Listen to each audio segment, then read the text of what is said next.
Today we're going to talk about how to avoid plagiarism when you're taking notes about the slave or the abolitionist that you've decided to study. So here I am on a database called Issues and Controversies in American History, and you can see I found an article about Levi Coffin entitled Reminiscence of Levi Coffin, the Reputed President of the Underground Railroad.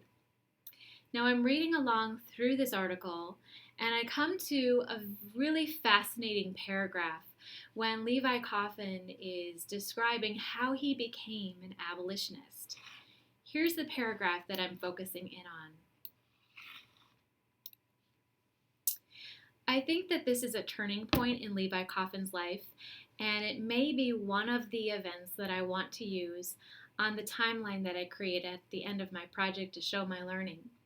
So I'm going to take this quotation, copy it by highlighting it, and using the shortcut on my Chromebook to capture it. Then I'm going to go to my note card.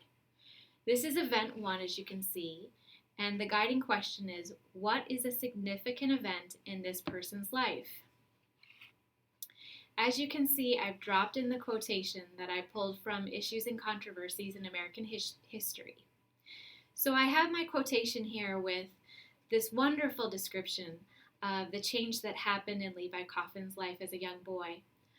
Over here in the notes section is where I want to take my new learning and in my own words describe what I've learned about Levi Coffin. And you can see that what I've written over here on the right side of my note card is distinctly different from the quotation. It really summarizes what I've learned. And you can see I've written, when Coffin was about 7 years old, he saw firsthand kidnapped men taken to a slave market to be sold. In large part, because of this sad and interesting event, he became an abolitionist. I've summarized what I learned from the quotation in my own words. This is how you can avoid plagiarism. If you're going along working on note cards and you're wondering, am I doing this right? Please feel free to stop by and see me and we can take a look at some note cards that you're particularly concerned about, or shoot me an email if I'm not available and we can take a look at it together.